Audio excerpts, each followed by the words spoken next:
बोलिए द्वारिकाधीश भगवान की जय हो। आज का प्रसंग है काल्यावन का भस्म होना, मुचकुंद की कथा और भगवान श्री कृष्ण ने समुद्र के अंदर क्यों द्वारिकापुरी का निर्माण कराया। वह पुरुष कौन था जिसके देखते ही काल्यवन जलकर राख हो गया। यही प्रसंग सुनाने जा रहे हैं। आशा करते हैं आप इसे अवश्य ही पसंद करेंगे।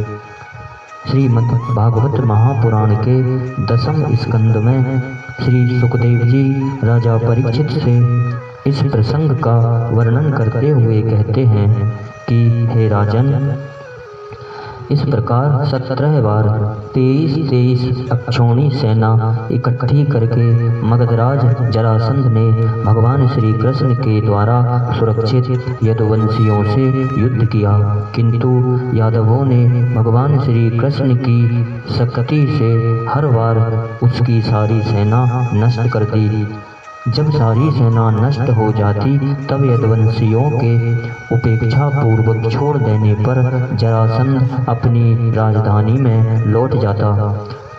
जिस समय 18वां संग्राम छिड़ने ही वाला था, उसी समय नारद जी का भेजा हुआ वह वीर काल्यवन दिखाई पड़ा।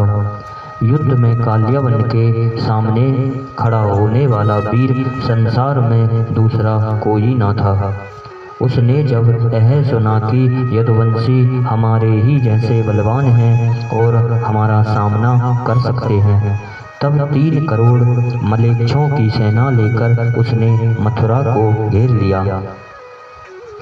काल्यवन की यह असमय चढ़ाई देखकर भगवान श्री कृष्ण ने बलराम जी के साथ मिलकर विचार किया।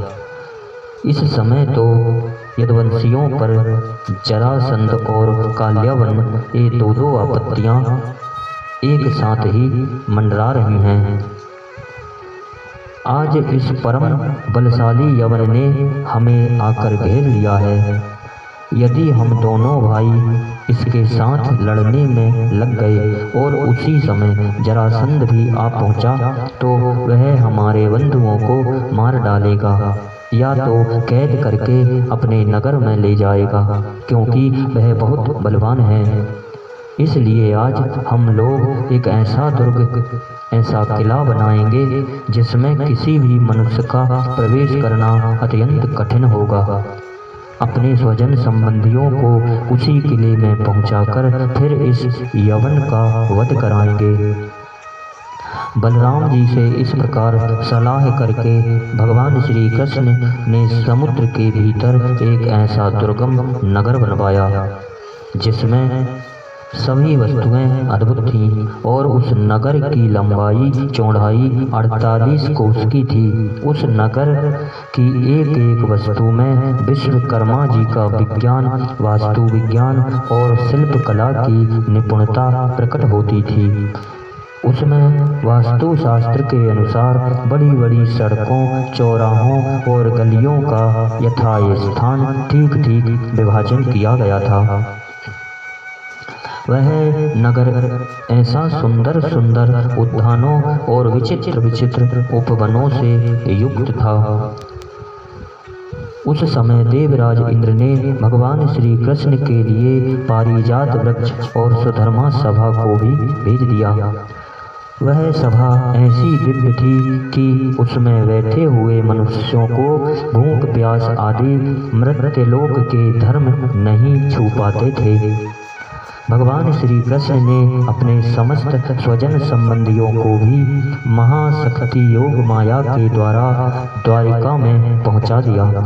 शेष प्रजा की रक्षा के लिए बलराम जी को मथुरापुरी में रख दिया और उनसे सलाह लेकर गले में कमलों की माला पहने बिना कोई अस्त्र शस्त्र लिए स्वयं नगर के बड़े दरवाजे से बाहर निकल आए। काल्यवन ने देखा कि यह बिना किसी अस्त्र शस्त्र के पैदल ही इस ओर चला आ रहा है, इसलिए मैं भी इसके साथ बिना अस्त्र शस्त्र के ही लड़ूंगा। ऐसा निश्चय करके जब काल्यवन भगवान श्री कृष्ण की ओर दौड़ा, तब वे दूसरी ओर मुंह करके रणभूमि से भाग चले और उन योगी दुर्लभ प्रभु को पकड़ने के लिए काल्यवन उनके पीछे पीछे दौड़ने लगा। रण छोड़ भगवान लीला करते हुए भाग रहे थे। काल्यवन पग पग पर यही समझता था कि अब पकड़ा। इस प्रकार भगवान उसे बहुत दूर एक पहाड़ की गुफा में ले गए। काल्यवन पीछे से बार बार आक्षेप करता कि अरे भाई, तुम परम यदुवंशी यशस्वी वंश में पैदा हुए हो, तुम्हारा इस प्रकार युद्ध छोड़कर भागना उचित नहीं है। परंतु अभी उसके अशुभ निशेष नहीं हुए थे, इसलिए वह भगवान को पाने में समर्थ न हो सका। उसके आक्षेप करते रहने पर भी भगवान पर्वत की गुफा में घुस गए। उनके पीछे काल्यवन भी घुसा। वहां उसने एक दूसरे ही मनुष्य को सोते हुए देखा। उसे देखकर काल्यवन ने सोचा, देखो तो सही, यह मुझे इस प्रकार इतनी दूर ले आया और अब इस तरह मानो इसे कुछ पता ही ना हो और साधु बाबा बनकर सो रहा है। यह सोचकर उस मूढ़ ने उसे कसकर एक लात मारी। वह पुरुष वहां बहुत दिनों से सोया हुआ था। पैर की ठोकर लगने से वह उठ पड़ा और धीरे धीरे उसने अपनी आंखें खोली। इधर उधर देखने पर पास ही काल्यवन खड़ा हुआ दिखाई दिया। वह पुरुष इस प्रकार ठोकर मारकर जगाए जाने से कुछ रुष्ट हो गया था। उसकी दृष्टि पड़ते ही काल्यवन के शरीर में आग पैदा हो गई और वह क्षण भर में जलकर राख का ढेर हो गया।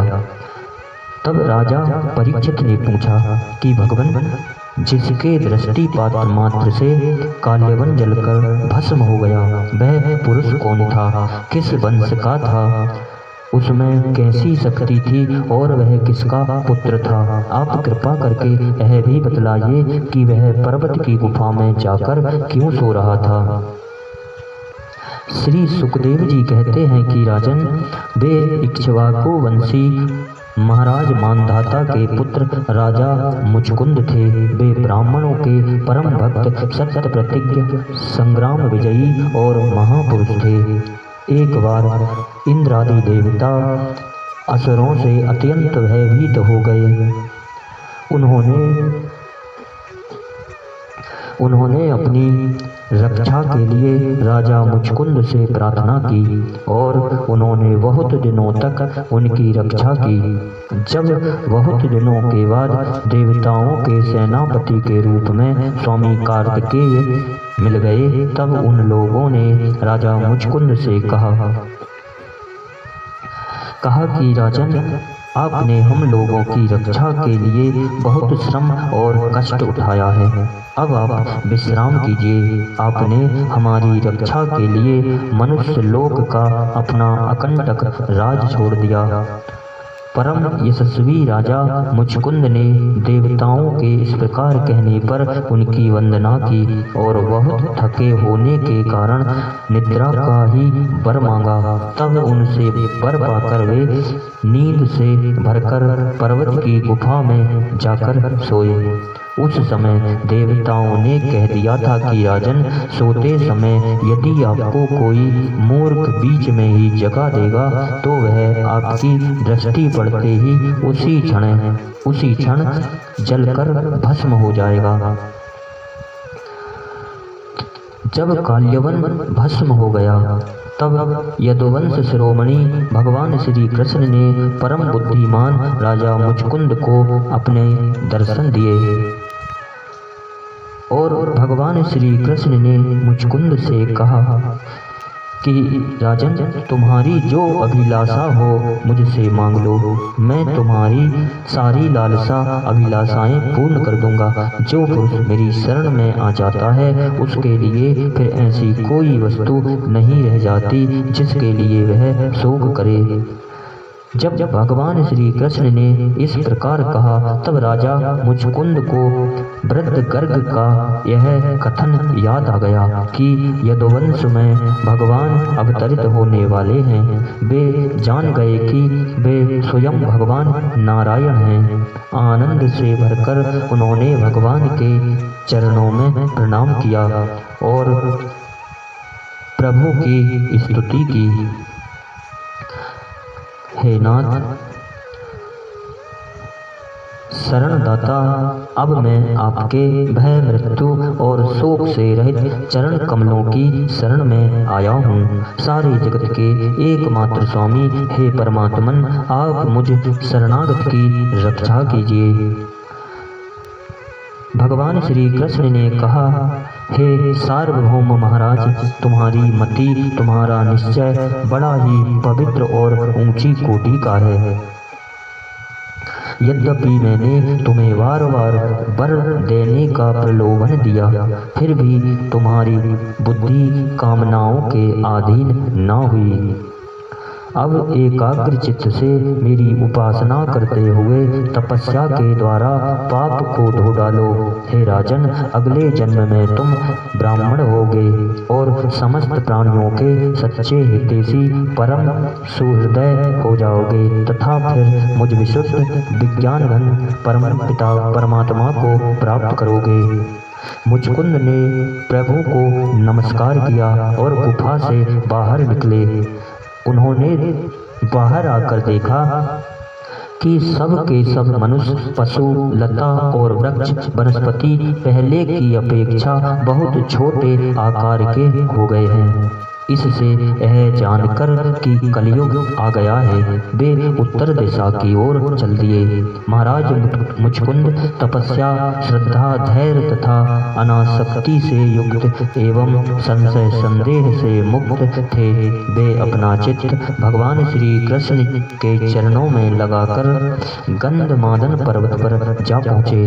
भगवान नर नारायण के नित्य निवास स्थान बद्रिकाश्रम में जाकर बड़े शांत भाव से तपस्या के द्वारा भगवान की आराधना करने लगे। इन्हीं शब्दों के साथ बोलिए द्वारिकाधीश भगवान की जय हो।